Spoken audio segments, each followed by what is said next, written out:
Hello, my name is Damita. This afternoon we are in my house in Wales, United Kingdom, and I am having a deep discussion with my friend who is a Buddhist monk. He has been a Buddhist monk for over 10 years. And uh, he has emerged as my Kalyana Mithra, my guide, my spiritual friend in my journey through this eternal cycle of birth, death, and rebirth, which is what we call samsara. Isn't it, Hamdurani? Samsara. Or is it sansara? Samsara means in the Magadhi words. In Lord Buddha's, the original language is called Magadhi. Magadhi word is called Sangsara. In Sanskrit called Samsara. Okay. So you taught me many years ago that the essence of Buddha's teachings, what we call Buddha Dharma, the essence of the Buddha Dharma, we have to think about it as being very different from Buddha Agama. That means the Buddhist teaching is different from what we think of as the Buddhist religion, and we must not confuse between the two. And you told me about the essence of the Buddha's teaching, the Buddha Dharma, is that he is a great thinker, a great teacher who has found the way to end the eternal cycle of death and reincarnation. And that ending of rebirth, or preventing and stopping rebirth, is nirvana. And that is what we call salvation in Buddhism. Is that correct? Yeah, the salvation, or it is called parinirvana. Nirvana and parinirvana, something different between the words. Normally these days the people knowing, it is called the enlightened. And we can't say the pure words, not the enlightened, comparing the parinirvana. Normally we can say that were the famous in the enlightened. Okay. So that means, so my understanding, friends, is that when Buddha has reached enlightenment, and that is realized the way to prevent rebirth, then that Buddha has achieved that knowledge. And the word Buddha is therefore not the individual, not that particular person or the teacher. The word Buddha is actually that person's knowledge and understanding. That is what we mean by the Buddha. You can say that is the Buddhahood. Is that how you understand? Yeah, the Buddha is not a physically person, but it is called the wisdom or the knowledge, and we can reach the ultimate truth. It is called the Buddha. The first time in this era, Gautama Siddhartha, he is reached that position. It is called Buddha. If you can realize this position, you also can be called Buddha. Yeah.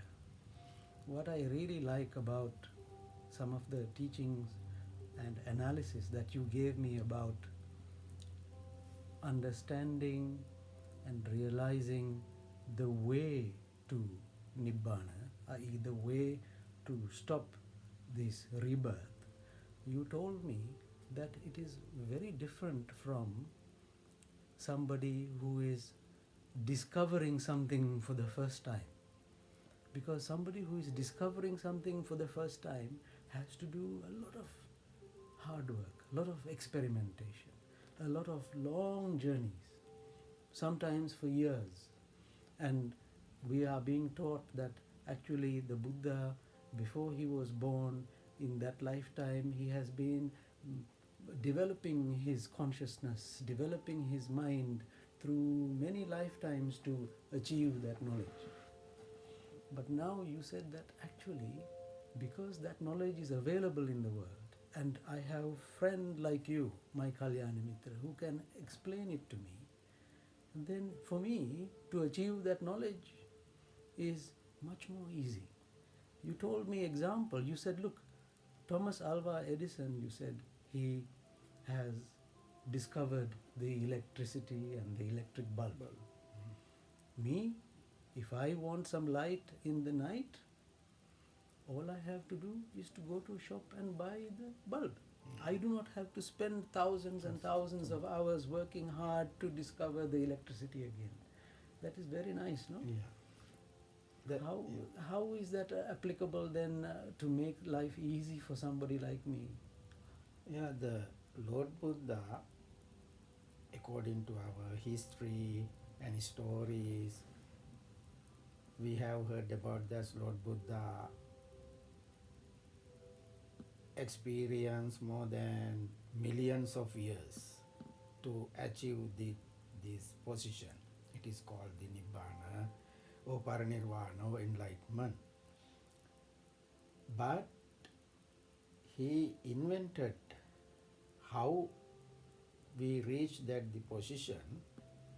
He experimented many years, but we no need to experience or experiment that type of things.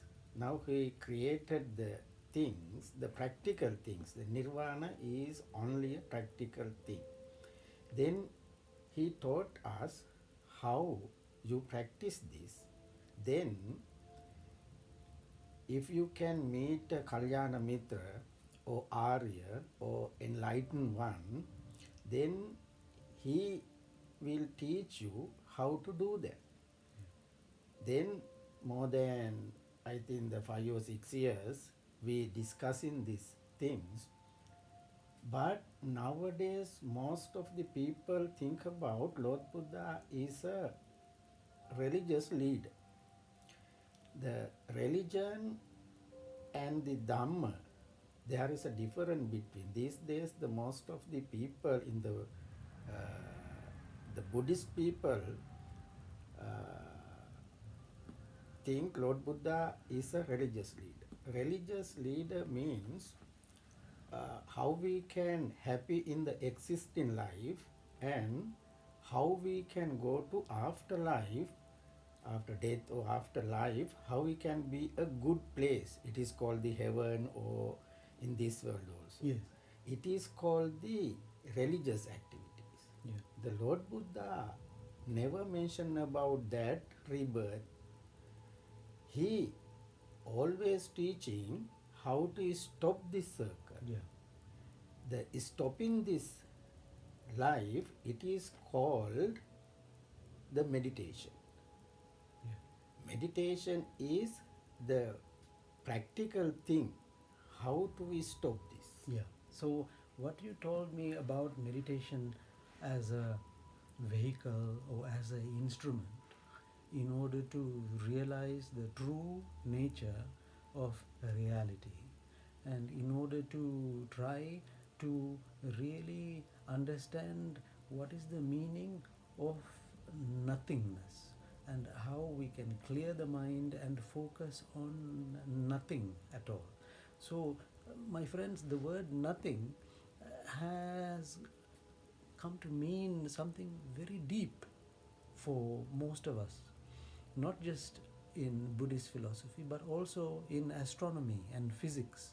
The word nothing can mean everything and can mean such a big difference.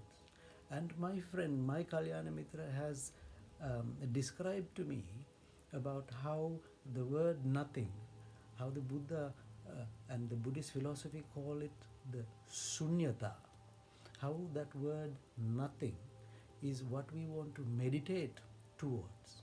And therefore, the meditation techniques that um, help us to get more and more wisdom about the meaning of shunyata, nothingness, Emptiness. and yes, emptiness.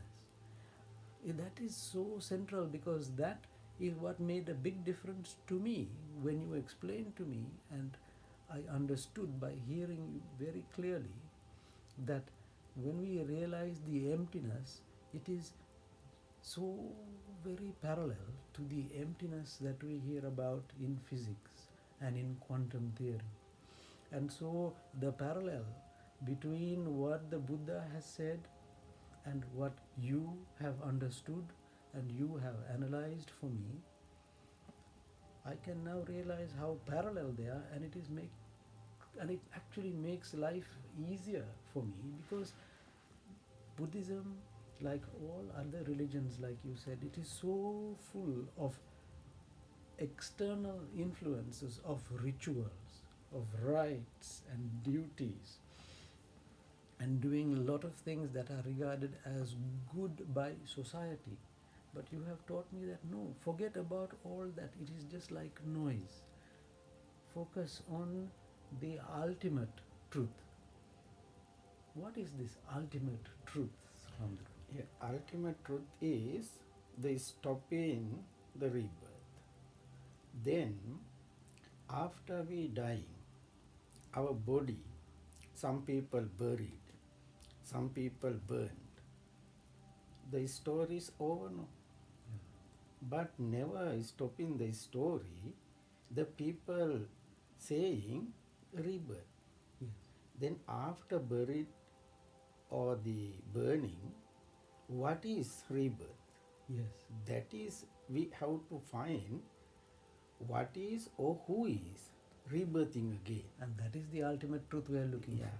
Because if we have an answer and a understanding about rebirth, and we have then understanding that when I die, we can call it brain death, when all the cells in my brain have stopped creating action potentials, have stopped interlinking, therefore there are no life processes in my neurons. That is brain death. We can have cardiac death, heart death. We can stop breathing, and our kidneys and all the other functions can stop. But until there is brain death, then medically or scientifically, we will not say and certify death. So we have to have brain death. But what the Buddha has taught and what my Kalyana Mithra has explained to me is that when there is the brain death, because we already know that there is reincarnation, therefore we have to have a theory to explain this reincarnation. The theory then is that there is a migration of some energy. It could be some sort of wave form, or it can be some sort of energy field that migrates between the dead or dying physical form to another physical form or another life which is at that moment taking shape, or maybe many years later taking shape. And you and I, we studied quantum theory, we studied about the work of Max Planck and Albert Einstein and Niels Bohr and also Schrödinger. We also know about Mr. Maxwell's experiments. All these things we have studied together, and understand that even from before, from Sir Isaac Newton's time, physics and the knowledge of science has come to the cutting edge. And now, as we explained before, there is that parallel. And we will explain some more about the parallel as we go along. So what you just said about nirvana and about how that migration of the consciousness from the dying or dead or receding life form to the new life form. That transmigration, some people call it soul, or we can call it a vijnana, we can call it a consciousness, but we cannot prove it because the energy or the wave field might be so subtle or so different from any other thing that any of our physical instruments can measure. So if that is happening, then nirvana or nibbana is a way to try and reduce and slowly control that consciousness or vijnana energy. Is that what we do when we are trying to develop our realization for nibbana? Yeah, the most of the people never believe about reincarnation. Some of the people believe about reincarnation. But Ian Stevenson, the professor, Virginia University, Yes. he case study more than 3,000. He proved there is a rebirth. Yes. Then I also done 12 cases about in Sri Lanka. I realized rebirth is a true, Yes. but we can't prove in scientifically. No. It means the energy, the Lord Buddha talking about that Panchupadana skandha. Sometimes Lord Buddha talking about that vijnana. Sometimes Lord Buddha talking about that lokaya or world. World is not the earth. Maybe universe. Universe. No. The lokaya, in the Magadhi words lokaya, it means also the vijnana. Okay. There are so many Magadhi words using to explain that Panchupadana skandha, vijnana, lokaya, like this. But that is only a energy. Yeah. The energy is contributing with that the physical body. After dying, the body and mind separated. Yeah. Then there is a sutra called Mahanidhana. Lord Buddha explained that sutra. The mother and the father Yeah. intercoursing after created, it is called, at that time it is called the Nama Rupa. Okay. In these days in Sri Lanka we can use the Yuktanu. Yeah. According to the medical words called zygote. Yes. So the sperm and the egg coming together, giving a fertilized egg, that gives rise to a combination which will become a zygote, like an embryo later on. Yeah. But into that has to connect a consciousness of vijnana at some point. First the zygote, Lord Buddha mentioned about that is Nama Rupa. The Nama Rupa comes the outsider vijnana, then starting to create that embryo. Yes. Lord Buddha mentioned without vijnana, it can't be created as a embryo. Okay. Now that makes sense, because if the embryo will grow, will slowly develop, becoming a fetus and becoming a fully grown organism. It can be an animal, it can be a worm, it can be a human being. And if we know that all of these living things, including human beings, have a physical form and has consciousness and or vijnana, sometimes we might think the vijnana is sometimes we might think it is an energy within the brain. But it might also be within the brain and also externally. Otherwise, how will it migrate when the brain is dead? So maybe it is both inside the brain and outside, like an aura. So what you said, it makes sense, because then if we roll back in time, go back and back and back, say me when I was a tiny fetus, how did my conscious originate? It must have originated because from previous life came a some energy or consciousness field that then combined with my egg from my mother and the sperm from my father. So that is how it was made. We cannot prove it, but it makes sense.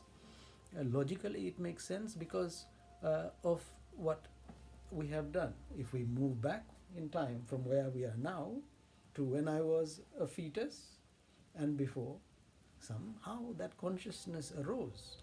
We think it might be because it arose at the same time as the as the sperm and the egg made contact, or maybe some days later, or maybe as it became more and more and more complex, maybe more and more consciousness then started to develop. We don't know the details, but the Buddha has explained, as my Kalyana Mithra has taught me, that during that period is when consciousness started to emerge in that new living thing. So you mentioned about how Ian Stevenson, professor from University of Virginia, has done studies of 3,000 such cases plus. He went to Burma, he went to India, and he did some cases in America also. Sri Lanka also. Yeah. And Ian Stevenson has now passed away, but his department has been taken over by Professor Tucker and others, and we listened to their videos and conferences, and it was very, very useful. That doesn't give us proof about how rebirth and reincarnation takes place. That is not proof. What we have from there is the fact that it is a fact of life. What it gives us is evidence when you can correlate the stories of these little children who are saying stories about how they died. They've usually died suddenly of some violent death, and then when they give enough details to then go and check maybe the address, maybe the name, maybe the location of the life that he or she has left, and we find that actually the two are correlated, and there's evidence that both are the same, that this little boy is describing something that is a true fact from many years ago, then suddenly we cannot ignore the facts. And that is what you have taught me, that if we cannot ignore the facts, it means that there is something traveling from the dying life to the new life and making contact and combining. And that is a very, very, very important thing. It means that there is like a data recorder, isn't it? Yeah, data recorder. That is fascinating. Yeah, the physical body, there is a brain, and the consciousness means the energy body. The energy body is called the vijnana. There is another energy brain in the vijnana body. Yeah. The physical body brain is called mana indriya. Yeah. Mana means the brain. Yeah. Indriya means the sense thing. Yeah. That's the thing. That's the organ we have inside our head with a lot of neurons. Yeah. There are 6 main organs. Yeah. Chakku means eye, ear, nose, tongue, the skin, and the brain. Yeah. The physical body brain and the energy body brain. The physical body brain is called mana indriya. The energy body and the consciousness, or the vijnana body, there is a brain, it is called mana ayatana. Mana ayatana. So the very important point here, and we're coming very close to the end of our first half-hour discussion, my friends.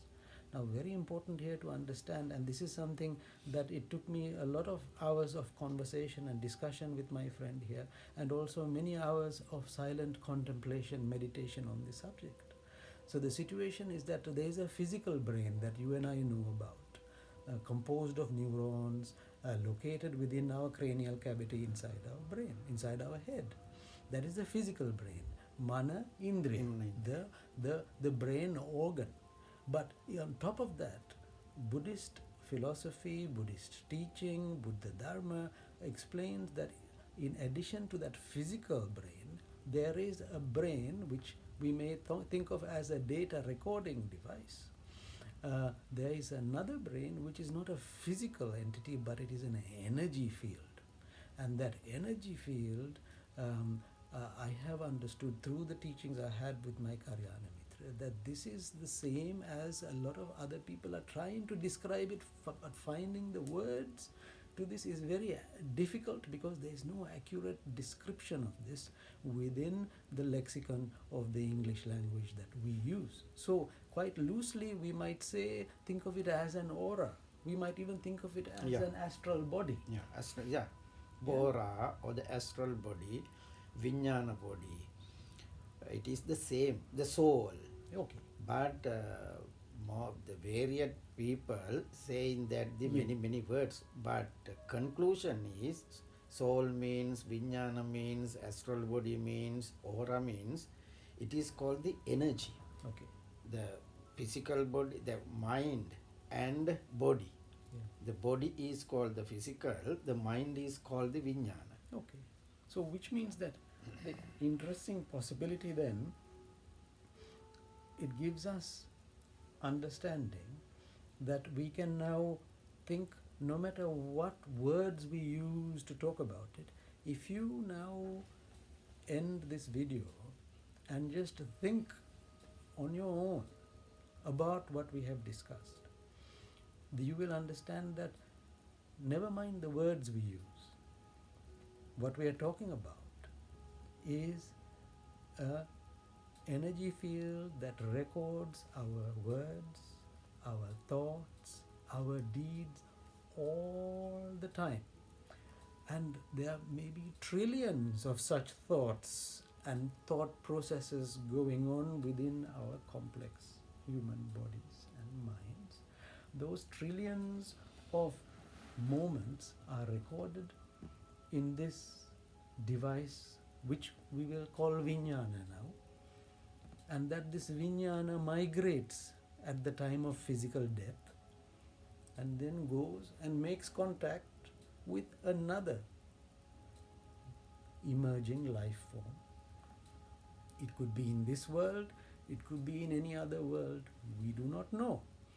But the essence of Buddhism is how to cut that link, how to stop that Vijnana from moving from that life to the next life. So my intention, my objective as a true Buddhist, because I have heard and understood what the Buddha has said through the help of my Kalyana Mithra, I am grateful to him for helping me to understand, and I am thankful to him for helping me to understand that this is possible.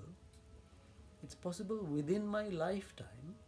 It is possible using my own efforts now that I understand. But that it is something that cannot be done with theory. It is a practical. It's a practical philosophy.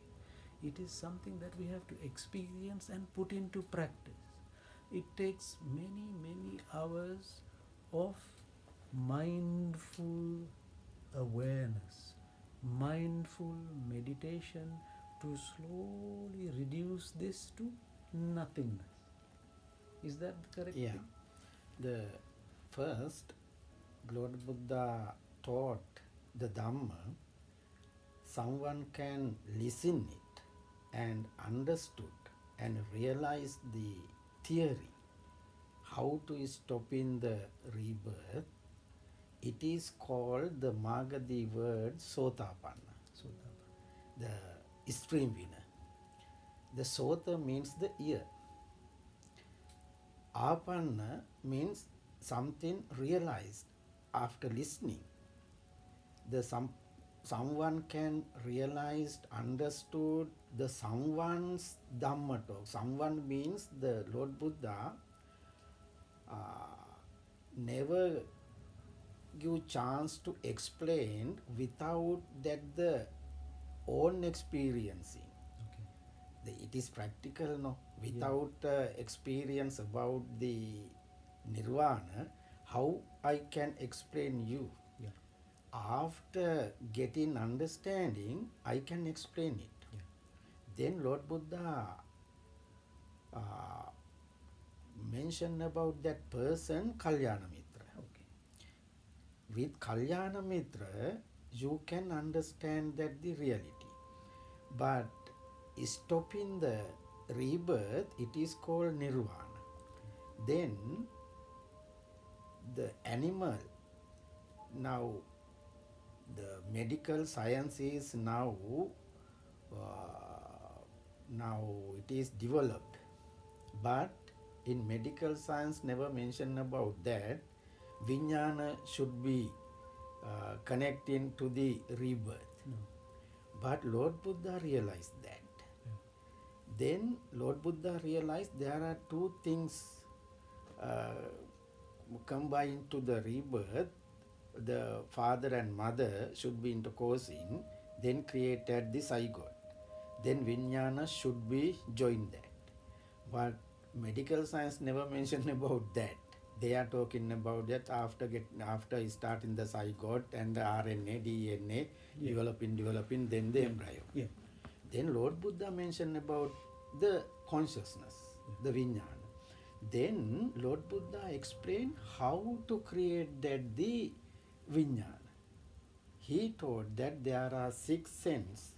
We have eye, ear, tongue, nose, skin and the brain. When we are touching that the outside things, when we are seeing something, it is creating that the chakku vijnana, sota vijnana, jiva vijnana, kaya vijnana, mano vijnana, like that. Then when we are practicing this vijnana, it is called the living. It is called the sansara. If we can stop in the living and the sansara, it means the stopping that the connecting with that the outside objects for the organs. Okay. That is called the meditation. So, my friends, we are now 32 minutes into our talk. Time for us to stop the first talk, no? So, we have discussed quite a lot. We have introduced you to our conversations. I am Dr. Damita Ratnasinghe. I am with my Kalyana friend. And we are here in Wales, in the United Kingdom, with my Kalyana friend who is a Buddhist monk from Sri Lanka. I have learned and explained to you the true essence of Buddhism and what is our concept of reincarnation and how we can find parallels between the Buddha's teaching and sometimes the cutting edge of quantum theory. And also we understood that actually there is no point in discussing this as teachings, but we have to put it into practice. And in summary, what my Kalyana Mithra has explained is that this is something that is created by many conscious moments that are generated because of our sense objects that are receiving signals, be it from the eyes or from our ears or from our nose or from our taste buds or from the contact with various sensations within the surfaces of our skin or internal organs, and also from thoughts, from memories and plans that we make in our minds. So those are the 6 objects that we talked about. And so with the introduction you have now is for our next session, which will be about the 6 organs and the 6 receptacles that we are using in order to generate consciousness, and how we can then use Buddhist meditation techniques to slowly reduce the amount of vijnana energy that we are storing within this database, because that database is what then moves on to the next life. So that's what we are going to do. So we are now coming to 34 minutes, and with this we want to give you a thank you very much until we see you next time.